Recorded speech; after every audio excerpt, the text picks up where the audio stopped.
atualidade, os senhores já estão avisados. Então, vamos continuar a análise do artigo 337, que são as questões preliminares. E não estava marcado ali o chat, um momento só. Fiz alguma besteira? Não. Vamos voltar. Pronto, aqui voltou. Questões preliminares do artigo. É o errado ali a grafia, mas fazendo muita coisa ao mesmo tempo. Artigo 337 do CPC, para recordar aos senhores, olha, incumbe ao réu, antes de discutir o mérito, alegar. Nós vimos as espécies de defesa, tem defesa de mérito e tem defesa processual. O artigo 337 é a defesa processual, antes de se analisar o mérito.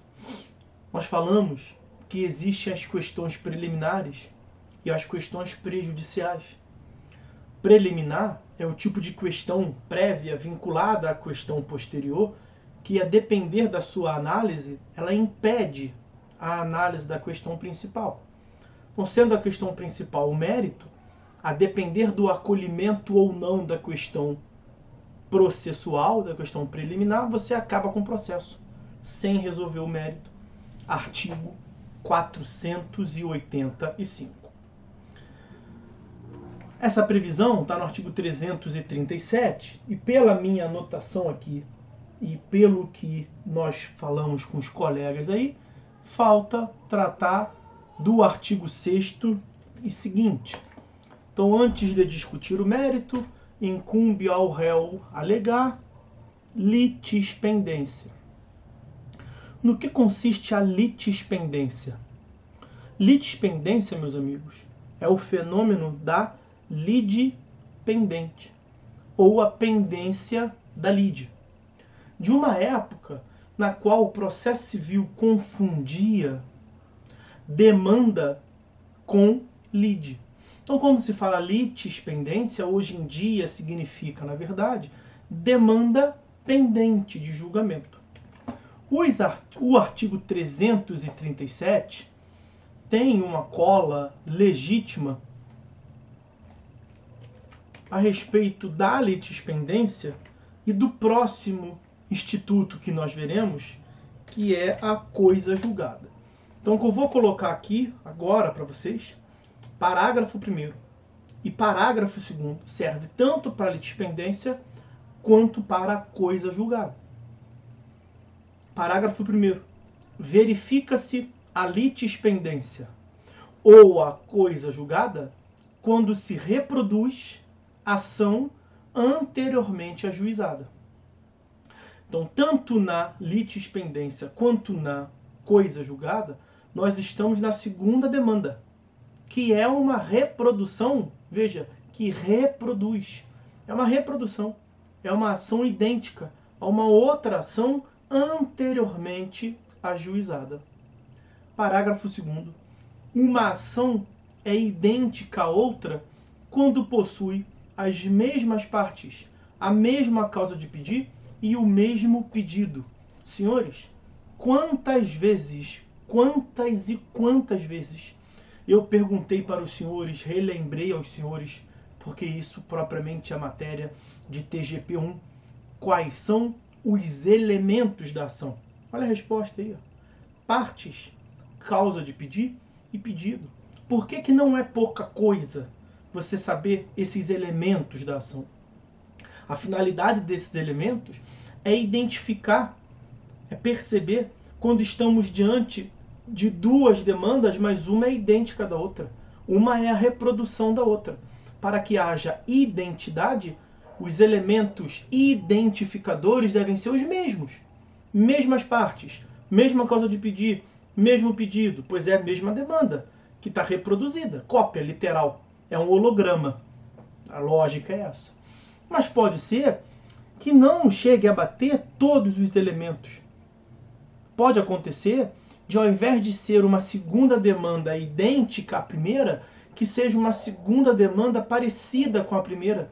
Aí o fenômeno é o da semelhança, que vai nos levar à conexão, que vai nos levar a continência, hipóteses de prejudicialidade. Então, saber os elementos identificadores é importante para se perceber o vínculo entre demandas. Podem ser demandas parecidas, podem ser demandas idênticas. Nós estamos vendo aqui a hipótese de demandas idênticas, porque possuem as mesmas partes, a mesma causa de pedir e o mesmo pedido.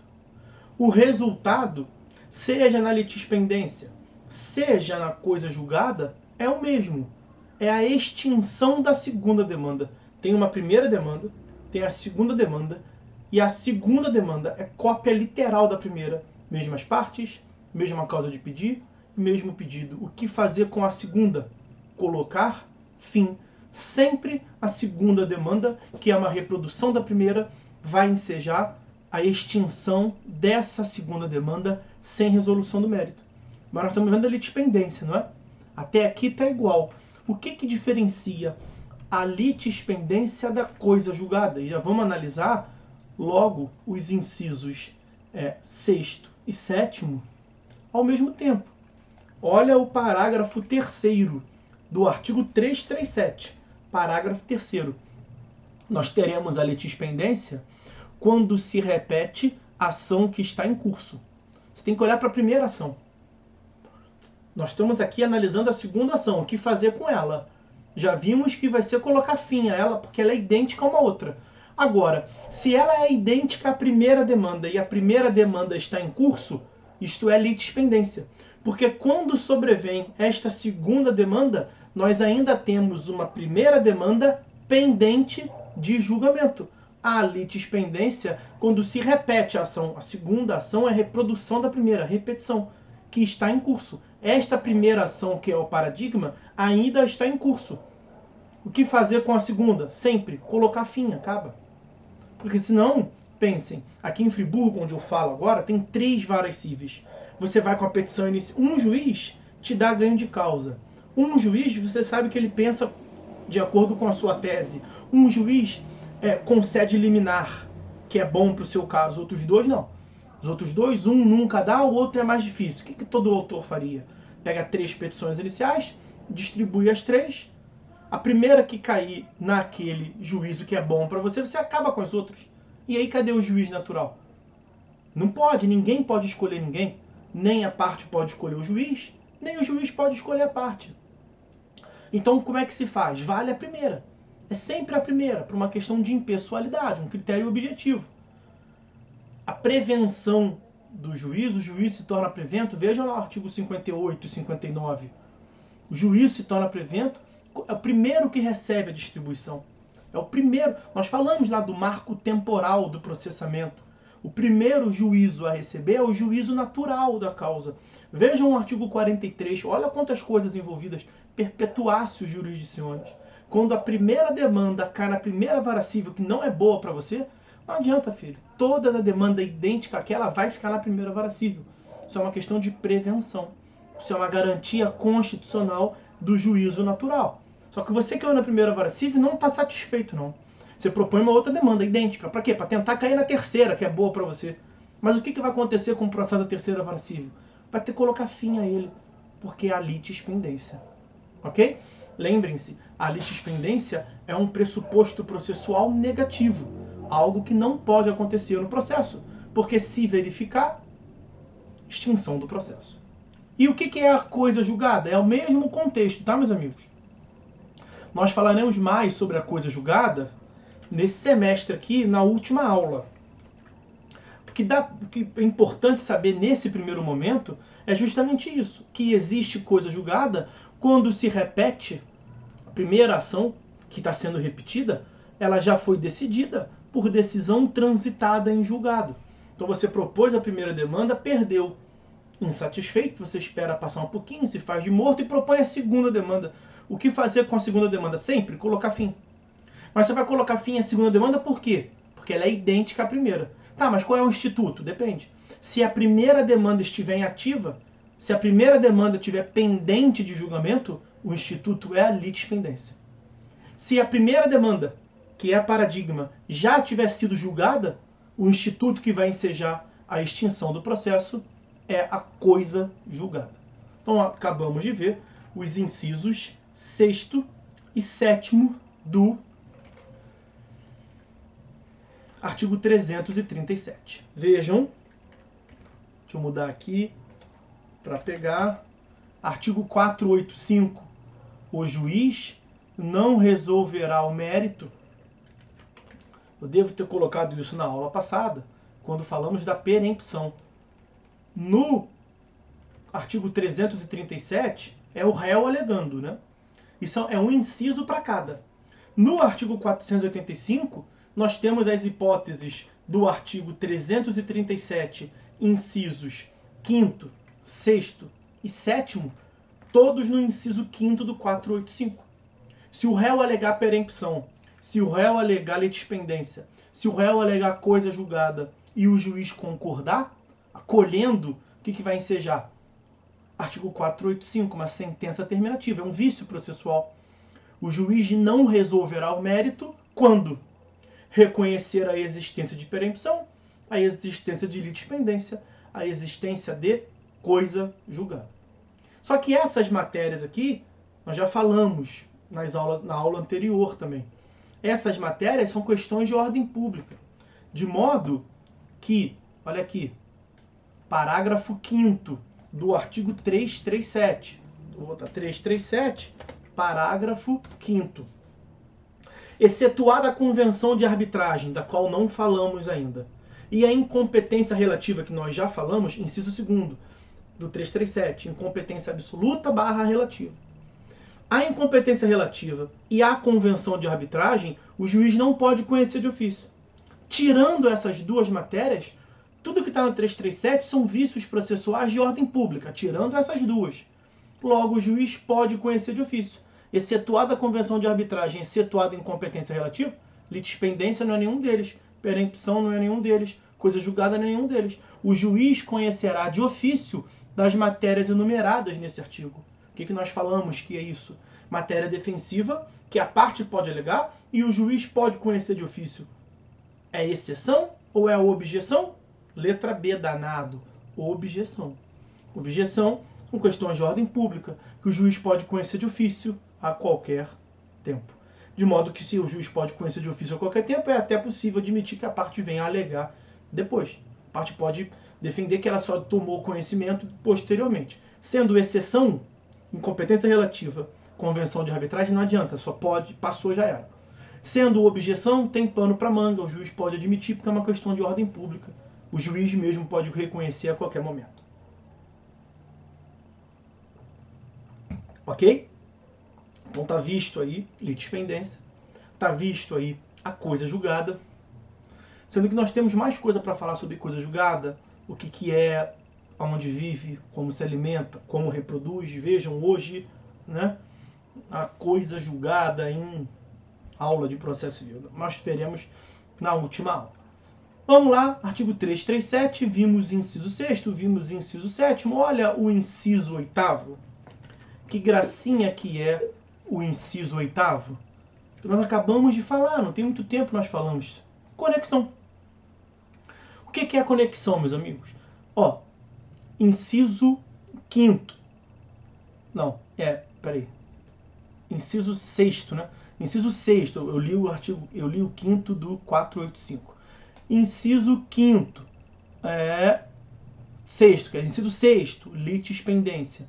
Inciso 7º, coisa julgada, do artigo 337. O que nós falamos sobre litispendência e coisa julgada? Parágrafo 1º do 337. Verifica-se a litispendência, a coisa julgada, quando reproduz demanda anteriormente ajuizada. Há uma reprodução. São demandas idênticas. Para que é importante saber partes, causa de pedir, pedido? Falava isso não tem 15 minutos. Para que você possa identificar quais são as demandas que são literalmente reprodução, mesma coisa, ou outras demandas que não são idênticas, mas são, vai lá, quase, são muito próximas, são assemelhadas. Conexão. Qual é o conceito de conexão? Artigo 55. Reputam-se conexas as demandas quando lhes for comum o pedido ou a causa de pedir. Olha aí que gracinha. Deixou as partes de fora. Então as partes podem ser outras, mas se for mesma causa de pedir, mesmo pedido, olha aqui, artigo 55, reputam-se conexas duas ou mais ações quando lhes for comum o pedido ou a causa de pedir. Hoje de manhã eu dei aula de litisconsórcio. Litisconsórcio, uma pluralidade de partes. Mesma demanda, mesmo processo, com várias demandas cumuladas. Exemplo clássico, imagine um ônibus da 1001, motorista dorme, tá no rebite lá, tá madrugadão, dorme, perde o controle e bate. Um evento fático, uma empresa ré, que pode ensejar 40 processos diferentes, 40 demandas diferentes, um para cada autor. Esses autores podem, numa petição inicial de um processo só, se reunir e os 40 contra 1001?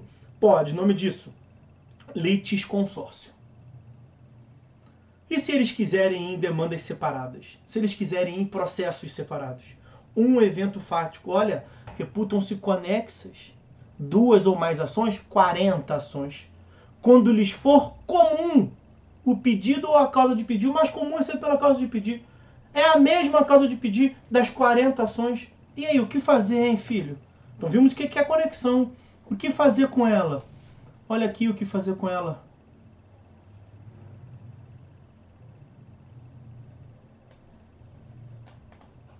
Artigo 58 e 59, que eu mencionava ainda há pouco. A reunião das ações propostas em separado, olha, 40 autores contra a mesma 1001, com base no mesmo fato, causa de pedir comum. A reunião far-se-á no juízo prevento, onde serão decididas simultaneamente. Artigo 59. O registro ou a distribuição da petição inicial torna prevento o juízo. Qual é o juízo prevento? O primeiro a ter recebido a primeira distribuição. E aí, se os autores foram 40 separadamente, a quem vai incumbir alegar a conexão? A 1001. O juiz pode perceber, né, porque ele pode reconhecer de ofício, mas é um trabalho muito mais próprio do réu. O que o réu vai alegar? Excelência, eu estou aqui no processo de número 40, mas teve um outro processo lá atrás que recebeu em primeiro lugar. Esta demanda desse juízo aqui é conexa àquela demanda lá. O juiz acolhendo. Estamos aqui no juízo da 18ª Vara Civil da capital do Rio de Janeiro. O juízo prevento, o primeiro que recebeu foi a primeira Vara Civil. O que o juiz, da demanda que tem lá o autor 40, passageiro da poltrona 40, vai fazer? Se ele reconhecer a conexão, vai lavar as mãos, embrulhar aquele processo para presente, botar uma fita vermelha e falar assim, vai com Deus, filho.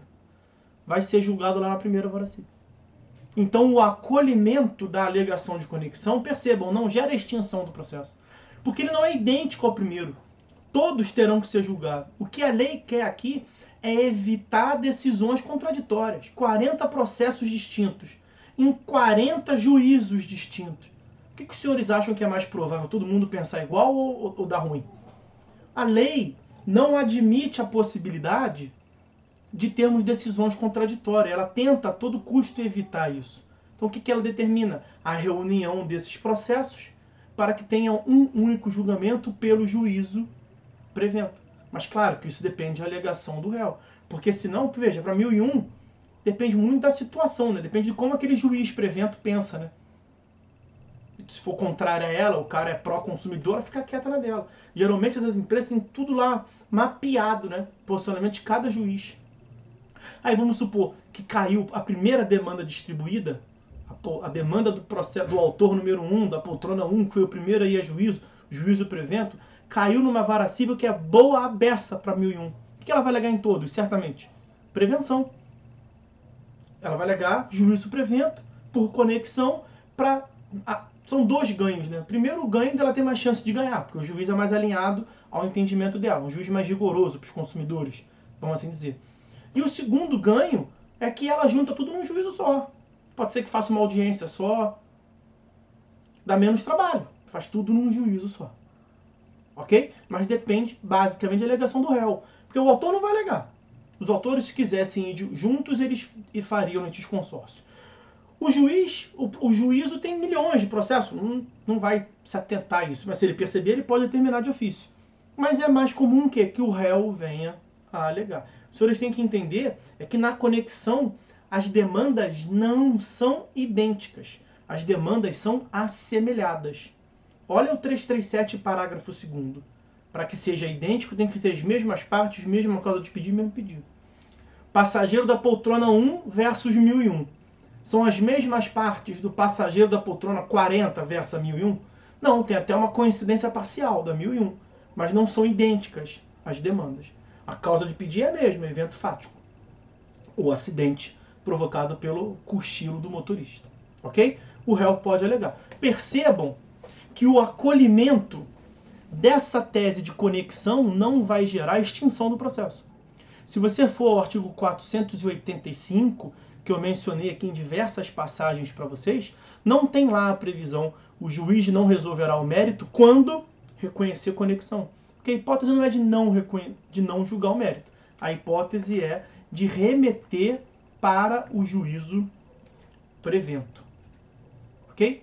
Então, meus amigos, deixa eu até mostrar para vocês aqui o que está no artigo 55. Não sei por que eu mudei.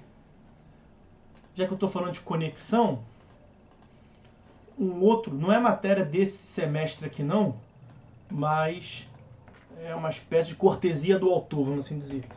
Então isso é conexão, o que eu falei é conexão. Aí olha o que o parágrafo 3º do 55, e o 55 disciplina a conexão, né? Olha o que ele diz. Serão reunidos para julgamento conjunto os processos que possam gerar risco de prolação de decisões conflitantes ou contraditórias, caso decididos separadamente por 40 ações, com base num evento fático, para um juiz falar que não teve o acidente. O outro falar que teve o acidente, mas a culpa não é da 1001, é a culpa exclusiva de terceiro. Para um outro falar que teve o acidente, a culpa é da 1001, mas não gerou dano. E um outro falar que a culpa é da 1001, que a responsabilidade é da 1001 e tem dano, pouco custa. Veja, 4 decisões, 4 linhas de decisões distintas. Para evitar isso, a lei determina o julgamento em conjunto, a reunião dos processos para julgamento conjunto. Mas olha a parte final. Mesmo sem conexão entre eles. Interessante o 55 que ele disciplina a conexão. Aí no parágrafo 3º, o legislador meio que encheu o saco, fala assim, quer saber de uma coisa? Mesmo que não tenha conexão, mesmo que não seja a mesma causa de pedir, se for uma outra causa de pedir, não há comunhão.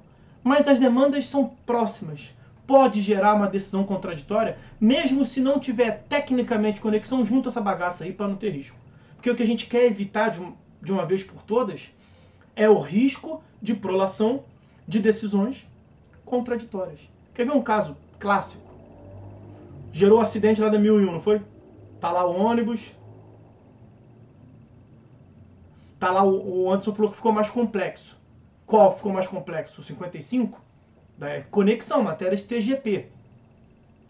Imagine, teve um acidente lá provocado pelo ônibus. Aí, ficou mais complexo porque pelo parágrafo 3º, olha o exemplo que eu vou dar. Teve primeira causa de pedidos, 40 autores contra 1001. A culpa é da 1001, o preposto dela dormiu, cochilou, gerou um acidente. Às 11h30 do dia 26 de maio de 2020. Esse foi um evento. O que o camarada tem que fazer? Tem que sinalizar, porque tem outros carros. Imagina que na Serra de Friburgo, onde a 1001 faz a rota, uma das várias rotas dela, na serra, bem na curva, teve o acidente. O cara perdeu o controle, cochilou na curva, teve lá, tá lá, atravessado na pista. O que ele tem que fazer? Conceder mais ampla e segura sinalização. Mas ele tá tão desbaratinado que nem isso ele faz. Aí o que acontece? Vem um outro carro, meia hora depois, um outro carro vem e colide na traseira do ônibus. E ele consegue provar por A mais B que ele colidiu, na verdade, porque não teve o dever de segurança do carro sinalizar que estava enguiçado. É a mesma causa de pedir? Não, é uma outra causa de pedir. É um outro acidente. É um outro evento fático que ocorreu meia hora depois. Mas é próximo do primeiro. Imagine se o juiz dessa demanda diz que não teve acidente nenhum. Não é que foi bem sinalizado, não. Imagine que o juiz entenda que não tem ônibus atravessado na pista. E os outros disseram que tem ônibus atravessado na pista. Veja, é uma outra causa de pedir. É um outro evento fático. mas pelo parágrafo 3º, o que o legislador quer? Reúne tudo que envolver esse contexto desse acidente, naquela data, naquele momento, reúne tudo isso aí, para que tenha uma decisão só. Então, mesmo que não tenha tecnicamente conexão, nesse caso do segundo acidente, não tem conexão. Não é a mesma causa de pedir, mas é uma causa de pedir que decorre da primeira. Parágrafo 3º, junta isso aí, para decidir tudo num lugar só. Ok? Então essa é a lógica, o réu vai alegar, e o réu alegando, ele não vai conseguir com isso a extinção do processo. Aqui a finalidade é a reunião no juízo prevento. Mas o que é o conceito de preliminar? Que eu falei ainda há pouco para vocês. Preliminar não é o tipo de questão antecedente que, a depender do julgamento, impede a questão principal? Então, o juiz acolheu a conexão. Vai impedir o julgamento da principal? Não, vai julgar, mas vai julgar em outro lugar. O juiz não acolheu a preliminar de conexão. Ele vai continuar com a demanda, mas vai avançar ao mérito? Vai. Então percebam que nessa preliminar aqui não gera a extinção do processo como consequência. É o que se chama de questões de questão preliminar imprópria. Tá? Então, tem alguns incisos do artigo 337, não lembro se eu falei isso nas aulas anteriores, que são chamados de questões preliminares impróprias, ou questões acidentalmente preliminares, porque eles não são, na essência, questão preliminar. É muito comum se ouvir referir ao artigo 337 todas as hipóteses como questões preliminares. Na verdade, questão preliminar, no sentido da palavra, é aquela que impede a análise. Quando eu faço menção ao 485, está no 337, está no 485, é uma questão preliminar raiz. Está no 337, mas não está no 485, logo a consequência não é a extinção do processo.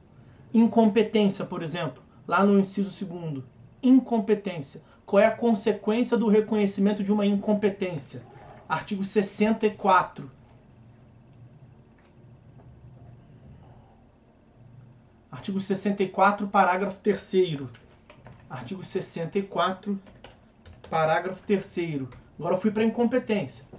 Caso a alegação de incompetência seja acolhida, os autos serão remetidos ao juízo competente. Então não acolheu, vai permanecer onde está e vai avançar para o mérito. Acolheu, vai acabar? Não, vai mandar para o outro juízo competente para lá julgar o mérito. Então, quando está no 337, mas não enseja a extinção do processo, tecnicamente não era para ser preliminar. Mas como o legislador juntou tudo, a doutrina chama de questões preliminares acidentais ou questões preliminares impróprias. Tá? Como nós tivemos essa pausa aí para a vista de prova, eu não lembro se eu falei sobre isso ou não. Então, vamos lá.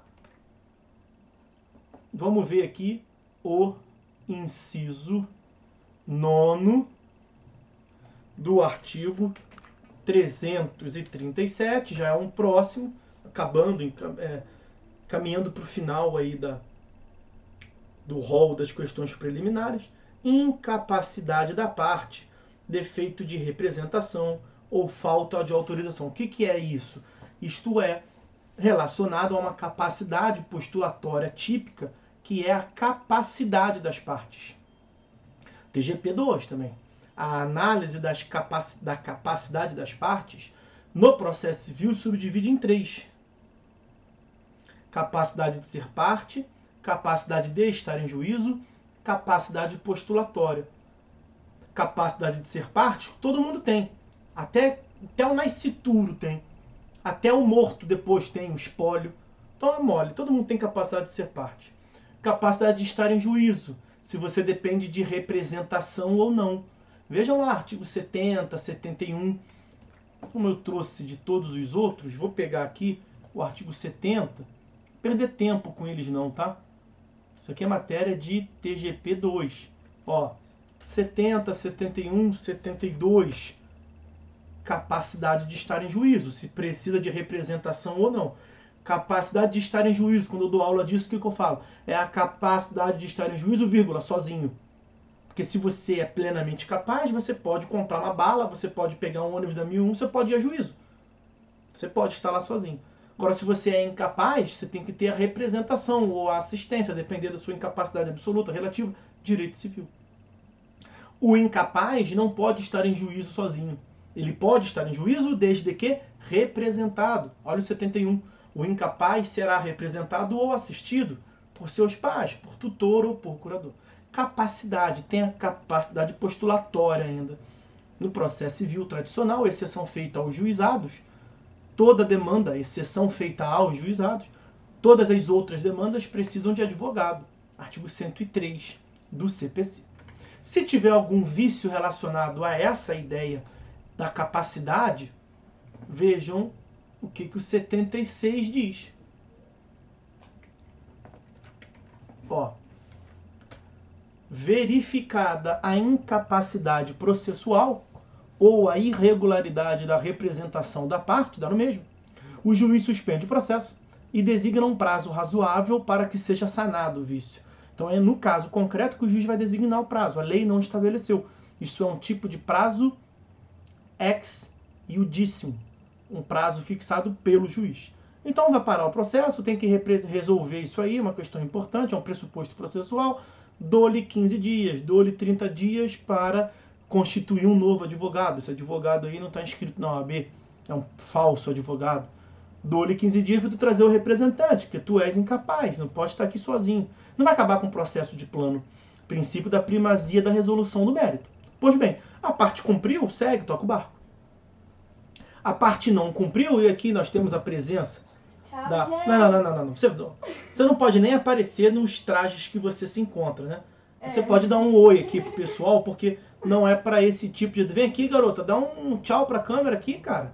Não é assim, ó. Aqui, ó. Aí, ó. Tchau. A parte administrativa trouxe o cafezinho, e aí eu...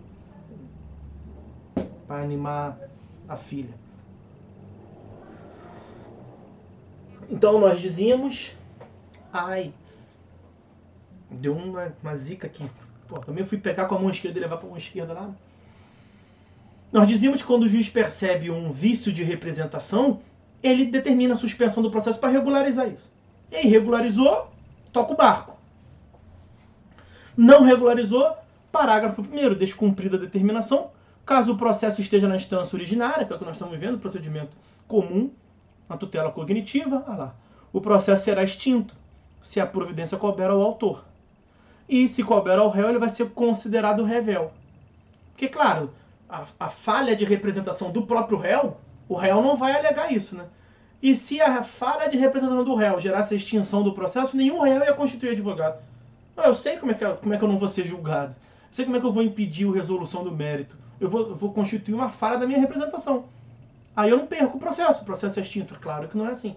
Haverá extinção do processo, 76, parágrafo 1º, inciso 1º, se a falha na representação for do autor. Se a falha na representação for do réu, primeiro que o réu não vai alegar a sua própria falha na sua contestação. O autor que vai alegar isso em qualquer momento. E a consequência não é a extinção do processo. Mas vejam que pelo 76, parágrafo 1º, inciso 1º, quando o réu alega a incapacidade processual, falha na representação do autor, gera a extinção do processo, se não for atendida a determinação do juiz de suprimento. Então percebam que esta é uma hipótese de questão preliminar típica, questão preliminar propriamente dita. Diríamos nós aqui questão preliminar raiz. Ok? Show!